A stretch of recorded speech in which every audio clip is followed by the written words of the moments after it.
बड़े अफसोस से कहना पड़ता है कि कल पूरे मीडिया ने यह चलाया और उसकी तस्वीर के साथ प्रेसिडेंट ऑफ पाकिस्तान की कि उन्होंने इन दोनों बिल्स के ऊपर दस्तखत कर दिए हैं। मैं आपसे सवाल करता हूं, सबसे पहला, क्या ये किसने उनको इन्फॉर्मेशन दी मीडिया को कि जनाब ये दस्तखत हो चुके हैं? और मीडिया का क्या वो सोर्स था, क्या उसकी ऑथेंटिसिटी रह गई है कि वो ऐसे स्टेटमेंट जारी कर दें और सारे जो मीडिया हाउसेज हैं वो उसको कॉपी करें और ये कहें कि जनाब अलवी साहब ने उस पर दस्तखत कर दिए, हालांकि उन्होंने दस्तखत नहीं कर दिए। और आज भी गवर्नमेंट, मौजूदा जो गवर्नमेंट है, उसने उसको सर्टिफाइड किया है कि सदर अलवी साहब ने, प्रेसिडेंट ऑफ पाकिस्तान ने उस पर दस्तखत नहीं किए, उसकी असेंट नहीं दी। जब उसकी असेंट नहीं दी तो फिर वो एक्ट कैसे बन गया? क्योंकि ये मुल्क की सालमियत का सवाल है, मुल्क की खुद मुख्तारी का सवाल है, तो उसके ऊपर कमीशन नहीं बनता। फिर इस दौरान वोट ऑफ नो कॉन्फिडेंस हो जाती है। फिर दोबारा ये मैटर नेशनल सिक्योरिटी कमेटी में हेडेड बाई शहबाज शरीफ साहब जाता है, फिर उसके दोबारा मिनट्स बनते हैं और उसके अंदर असद मजीद को एम्बेसडर को तलब किया जाता है। वो आकर उन कंटेंट्स की तस्दीक करते हैं, ना सिर्फ उनकी तस्दीक करते हैं बल्कि उसको क्रॉबरेट करते हैं और उसका एक्सप्लेन करते हैं। फिर उस एक्सप्लेनेशन के साथ वो मिनट्स बनते हैं। फिर शहबाज शरीफ साहब फ्लोर ऑफ द हाउस पे खड़े होकर ये तकरीर फरमाते हैं कि जनाब इसके अंदर धमकी आमेज गुफ्तगू है। तो मुझे बता दें वो धमकी आमेज गुफ्तगू फिर क्या थी? और फिर ना सिर्फ धमकी आमेज गुफ्तगू का जिक्र होता है बल्कि वहाँ कहा जाता है कि हम एक हाई पावर्ड इंक्वायरी कमीशन या कमेटी बनाएंगे, लेकिन वो आज तक नहीं बनती। इसलिए कि पूरा झगड़ा इस बात पे रहा कि मुदाखलत तो हम तस्लीम करते हैं लेकिन साजिश तस्लीम नहीं करते हैं। तो हम ये सवाल करते हैं कि हुजूर, साजिश में तो आप खुद मुलव्वस हैं, तो आप अपने खिलाफ क्यों इंक्वायरी कमीशन बिठाएंगे, अपने खिलाफ क्यों तहकीकात कराएंगे? तो जब मुदाखलत एडमिटेड है तो उसके कंटेंट्स एडमिटेड हैं, साइफर की आज भी मौजूदगी एडमिटेड है, और फिर इत्तेफाक से साइफर की contents to some extent leak हो जाते हैं इंटरसेप्ट के जरिए। जब सवाल किया जाता है अमरीकी तर्जमान से तो वो उसको डिनाई नहीं करते, तो वो कहते हैं कि दो सफ़ीरों के दरमियान होने वाली गुफ्तगू है, लिहाजा ये स्टेट लेवल पे हमने नहीं किया। तो मुझे बता दें, उस कंटेंट्स के एडमिशन के बाद क्या इसमें कोई शक व शुबा आज बाकी रह गया है कि आपके मुल्क के अंदर आपकी मुल्क की सालमियत को नुकसान पहुंचाने के लिए, आपके साजिशी किरदारों को आगे लाने के लिए, उन्होंने इमरान खान को सबक सिखाने के लिए, उनको साइडलाइन करने के लिए यहाँ के हैंडलर्स और लोकल्स को साथ मिलाकर के जो वारदात की है, क्या उसके साजिशी किरदार आज मुद्दई नहीं बन के बैठे हैं? यानी जो मुजरिम होने चाहिए इस कौम के, आज वो मुद्दई बन के बैठे हैं। और जिनको ये क्रेडिट जाता है कि उन्होंने मुल्क की सालमियत की खातिर स्टैंड लिया, जिन्होंने मुल्क की खुद मुख्तारी के ऊपर स्टैंड लिया, आज उनको आप मुल्जिम बना के बैठते हैं। सदर पाकिस्तान की उस ट्वीट के बाद, जो कि तरमीमी बिल 2023 जो आर्मी एक्ट के मुताल्लिक है और जो ऑफिशियल सीक्रेट एक्ट के मुताल्लिक है, उस पर हमने आपसे बात करनी है। और दूसरा एस्पेक्ट साइफर वाले मामले पे हमने आपसे बात करनी है। और पहले मौजू पे अगर हम आएँ तो आइन के आर्टिकल 75 के तहत 3 ऑप्शंस हैं। एक ऑप्शन ये है कि जब कोई भी बिल नेशनल असम्बली और सेनेट से पास होने के बाद प्रेसिडेंट ऑफ पाकिस्तान के पास असेंट के लिए आता है, तो उनके पास ऑप्शन है कि या तो वो असेंट कर दें, उनको यानी अप्रूव कर दें, और या उसको with in A period of 10 days with certain observations उनको वापस भिजवा दें। सिर्फ ये 2 ऑप्शन है 75 के तहत। और तीसरी ऑप्शन ये है कि जब वो वापस चला जाए और उस वक्त नेशनल असम्बली और सेनेट इन सेशन हो और जॉइंट सेशन में वो दोबारा वही बिल पास हो जाए, तो फिर दोबारा जब प्रेसिडेंट के पास आएगा तो प्रेसिडेंट ऑफ पाकिस्तान, उसके पास अगेन 10 दिन हैं, या तो वो उसको असेंट कर देंगे 10 दिन के अंदर, और अगर वो असेंट नहीं करते, उसको पास या अप्रूव नहीं करते, तो फिर after a period of 10 days it is deemed to become a law, यानी वो ऑटोमेटिकली 10 दिन के बाद वो कानून बन जाएगा।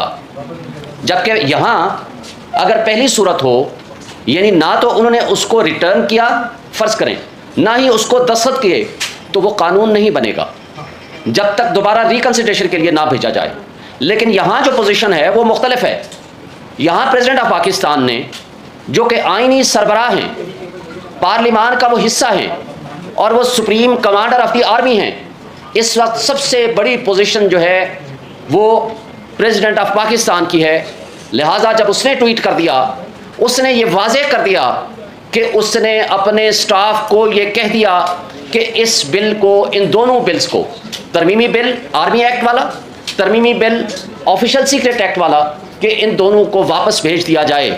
और न सिर्फ वापस भेजने का कहा एक दफ़ा, बल्कि टाइम एंड अगेन उनसे पूछा और उनका स्टाफ उनको बताता है कि हाँ जी हमने कंप्लाई विद कर दिया आपके ऑर्डर को। लेकिन बदकिस्मती से और बड़े अफसोस से कहना पड़ता है कि कल पूरे मीडिया ने ये चलाया और उसकी तस्वीर के साथ प्रेसिडेंट ऑफ पाकिस्तान की कि उन्होंने इन दोनों बिल्स के ऊपर दस्तखत कर दिए हैं। मैं आपसे सवाल करता हूं, सबसे पहला, क्या ये किसने उनको इन्फॉर्मेशन दी मीडिया को कि जनाब ये दस्तखत हो चुके हैं? और मीडिया का क्या वो सोर्स था, क्या उसकी ऑथेंटिसिटी रह गई है कि वो ऐसे स्टेटमेंट जारी कर दें और सारे जो मीडिया हाउसेज हैं वो उसको कॉपी करें और ये कहें कि जनाब अलवी साहब ने उस पर दस्तखत कर दिए, हालांकि उन्होंने दस्तखत नहीं कर दिए। और आज भी गवर्नमेंट, मौजूदा जो गवर्नमेंट है, उसने उसको सर्टिफाइड किया है कि सदर अलवी साहब ने, प्रेसिडेंट ऑफ पाकिस्तान ने उस पर दस्तखत नहीं किया, उसकी असेंट नहीं दी। जब उसकी असेंट नहीं दी तो फिर वो एक्ट कैसे बन गया? अब वो तस्वर क्या कर रहे हैं? वो तस्वर ये कर रहे हैं कि चूंकि उन्होंने 10 दिन के अंदर अंदर उसको रिटर्न नहीं किया, लिहाजा वो ऑटोमेटिकली लॉ बन गया। पहली बात तो ये है कि ये आइन की रूल 75 के खिलाफ है। लेकिन दूसरी बात पे हम आते हैं कि जब उसने अपने प्रिंसिपल स्टाफ ऑफिसर्स को, अपने स्टाफ को ये कह दिया कि इसको रिटर्न कर दें, तो मीनिंग देयर बाई कि उनकी इंटेंशन, उनकी advice that should be treated as sufficient, meaning thereby that has not become a law. तो लिहाजा ये गवर्नमेंट ऑफ पाकिस्तान की जिम्मेदारी है कि आईनी सरबराह सदर ममलिकत की उस एडवाइस और उस क्लैरिफिकेशन के बाद उस एक्ट को और उस नोटिफिकेशन को विदड्रॉ करें। और अगर वो नहीं करते हैं तो हम पीटीआई की कोर कमेटी के फैसले के मुताबिक इसको फौरी तौर पर हम सुप्रीम कोर्ट में चैलेंज करेंगे। और इंशाअल्लाह ताला हम ये समझते हैं कि ये कानून आइन के मुतसादिम है, ये कानून जारी नहीं रह सकता, ये कोरम नॉन जुडिस है, विदाउट लॉफुल अथॉरिटी है, it has no legal value in the eye of law, it should be declared as such, और इसको फौरी तौर पर ख़त्म होना चाहिए। अब इसमें एक सवाल ये पैदा होता है कि ये जल्दबाजी में ये पार्लिमान ने ये क्यों किया था? पार्लिमान बेसिकली रबर स्टैम्प बन चुकी थी। इनके अपने साबिक प्राइम मिनिस्टर शाहिद खाकान अब्बासी साहब ये कहते हैं कि 25 से 35 करोड़ रुपया लेकर एक यूनिवर्सिटी का बिल पास कराया गया। तो क्या इसके ऊपर उनके खिलाफ तहकीकात नहीं होनी चाहिए? क्या ऐसे पार्लिमान जो जुमा बाजार लगा दे ऐसे बिल्स का आखिरी अपने 10 दिन के अंदर अंदर, क्या उसकी कोई वैलिडिटी है? क्या उसकी कोई लीगलिटी है? क्या उसकी कोई कॉन्स्टिट्यूशनल वैल्यू है? मैं समझता हूं कि इसके ऊपर भी तहकीकात होने की ज़रूरत है।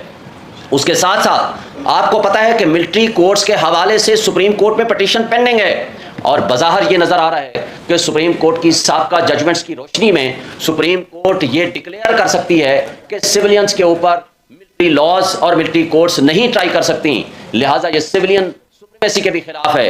तो उस वजह से ये मिली भगत करके स्टाफ के साथ मिलके जिन लोगों ने इस एक्ट को पास कराया है, ना सिर्फ वो मुजरिम हैं, उन्होंने जुर्म का इर्तिकाब किया है, ना सिर्फ उनके खिलाफ क्रिमिनल फौजदारी मुकदमात दर्ज होने चाहिए, बल्कि उनके खिलाफ डिसिप्लिनरी मुकदमात भी दर्ज होने चाहिए और उनको नौकरी से बर्खास्त किया जाना चाहिए और उस पर उनके खिलाफ फौरी तौर पर एक्शन होना चाहिए। और मैं समझता हूँ कि चीफ जस्टिस ऑफ पाकिस्तान को इस पर सो मोटो नोटिस लेना चाहिए कि क्या इस मुल्क में आईनी तौर पर कोई आईनी इदारा बाकी रह गया है कि जिसकी क्रेडिबिलिटी मुतासर ना हुई हो, जिसकी साख मुतासर ना हुई हो। क्या ये मुल्क, जैसे हम माजी में बड़े अरसे से 8 महीने से कह रहे हैं कि ये मुल्क बेआइन हो चुका है, इस मुल्क में 2 सूबे गैर आइनी तौर पर चलाए जा रहे हैं, इस मुल्क में 17 करोड़ आबादी केपी और पंजाब की गैर आइनी तौर पर हुकूमतें बैठी हैं, अनइलेक्टेड रिप्रेजेंटेटिव सीसीआई में बैठ के फैसले करते हैं। तो लिहाजा ये जो कुछ तरीका है वारदात अडॉप्ट किया गया, और इसके साथ साथ इलेक्शंस को डिले कराने के लिए जो हरबे इस्तेमाल हुए हैं, वो सारी चीज़ें अब आपको समझ आ जानी चाहिए,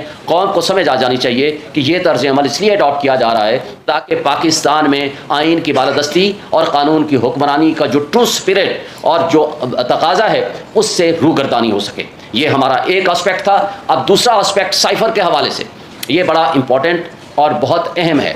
एक बात तो आपको बता दें, साइफर के हवाले से ये मैटर, साइफर ओरिजिनल किसके पास होता है? साइफर ओरिजिनल होता है मिनिस्ट्री ऑफ फॉरेन अफेयर्स के पास। एक कॉपी उसकी होती है, दूसरी उसकी कॉपी भी नहीं बनती, वो कोडेड फॉर्म में होता है। उसका मफहूम लिख के सेक्रेटरी फॉरेन अफेयर्स वो 4 अशखास को भेजता है, president of Pakistan, prime minister of Pakistan, chief of army staff और चेयरमैन सेनेट आई थिंक उनको भेजता है।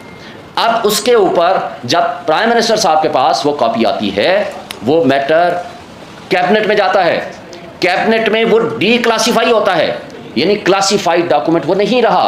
डीक्लासिफाई होने के बाद उसको रेफर किया जाता है to the national security committee which is the high the security issues. फिर उसको नेशनल सिक्योरिटी कमेटी मार्च करने का हुक्म देती है और मिनट्स बनते हैं, और वो साबित होता है कि एक फॉरेन स्टेट ने पाकिस्तान के अंदरूनी मामलात में मुदाखलत की है। और फिर उसके बाद उस ज़माने में इमरान खान साहब एक कमीशन बनाते हैं जनरल रिटायर्ड तारिक की सरबराही में, जो कि वो माजरत कर लेते हैं। इस दौरान स्पीकर के ज़रिए और प्रेसिडेंट साहब के ज़रिए चीफ जस्टिस ऑफ पाकिस्तान को साइफर के वो कंटेंट्स भेजे जाते हैं और उनको रिक्वेस्ट की जाती है कि आप इसके ऊपर कमीशन बनाएं, जुडिशल कमीशन, क्योंकि ये मुल्क की सालमियत का सवाल है, मुल्क की खुद मुख्तारी का सवाल है, तो उसके ऊपर कमीशन नहीं बनता। फिर इस दौरान वोट ऑफ नो कॉन्फिडेंस हो जाती है। फिर दोबारा ये मैटर नेशनल सिक्योरिटी कमेटी में हेडेड बाई शहबाज शरीफ साहब जाता है। फिर उसके दोबारा मिनट्स बनते हैं और उसके अंदर असद मजीद को एम्बेसडर को तलब किया जाता है। वो आकर उन कंटेंट्स की तस्दीक करते हैं, ना सिर्फ उनकी तस्दीक करते हैं बल्कि उसको क्रॉबरेट करते हैं और उसका एक्सप्लेन करते हैं। फिर उस एक्सप्लेनेशन के साथ वो मिनट्स बनते हैं। फिर शहबाज शरीफ साहब फ्लोर ऑफ द हाउस पे खड़े होकर ये तकरीर फरमाते हैं कि जनाब इसके अंदर धमकी आमेज गुफ्तगू है। तो मुझे बता दें वो धमकी आमेज गुफ्तगू फिर क्या थी।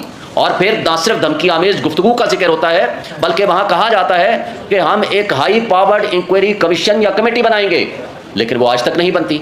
इसलिए कि पूरा झगड़ा इस बात पे रहा कि मुदाखलत तो हम तस्लीम करते हैं लेकिन साजिश तस्लीम नहीं करते हैं। तो हम ये सवाल करते हैं कि हुजूर साजिश में तो आप खुद मुलव्वस हैं, तो आप अपने खिलाफ क्यों इंक्वायरी कमीशन बिठाएंगे, अपने खिलाफ क्यों तहकीकात कराएंगे?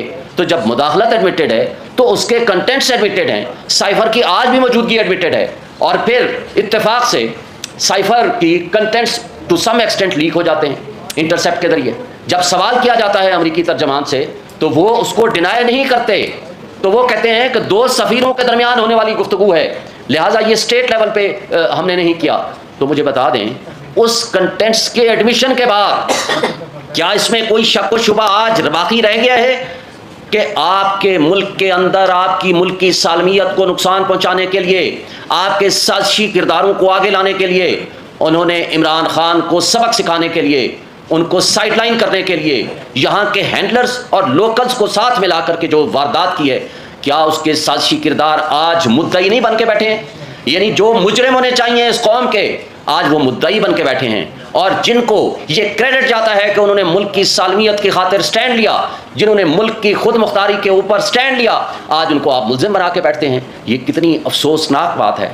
और कितना, और फिर इससे आगे आप बढ़ें तो who is the competent authority to decide this issue, कि कौन सा इशू जो है डीक्लासीफाई होना चाहिए और इस पर क्या पॉलिसी डिसीजन होने चाहिए? That is the cabinet, that is the prime minister and the ministers. ये रूल्स ऑफ बिजनेस के मुताबिक भी, मुस्तफ़ा इम्पैक्ट्स की जजमेंट के मुताबिक भी, जो कि रिपोर्टेड जजमेंट है PLD 2016 सुप्रीम कोर्ट पेज 808, और आइन और कानून के मुताबिक भी और रूल्स ऑफ बिजनेस के मुताबिक भी वो कैबिनेट है। और कैबिनेट जब फैसला कर ले कि मुल्क को, कौम को एक इंटरनल थ्रेट हो या एक्सटर्नल थ्रेट हो, जब कौम को एतमाद में लेना हो तो वो फैसला प्राइम मिनिस्टर उसकी कैबिनेट ने करना है। यहाँ बदकिस्मती से जब इंटरसेप्ट का ये मामला सामने आ गया तो यहाँ के इदारों में खलबली मच गई, उनको ये तकलीफ होनी शुरू हो गई कि ये तो हमसे सवाल किया जाएगा, कल दूसरा सवाल पैदा होगा कि इसके ऊपर कमीशन बनाएं, फिर जो साजिशी किरदार हैं उनको सामने लाया जाए।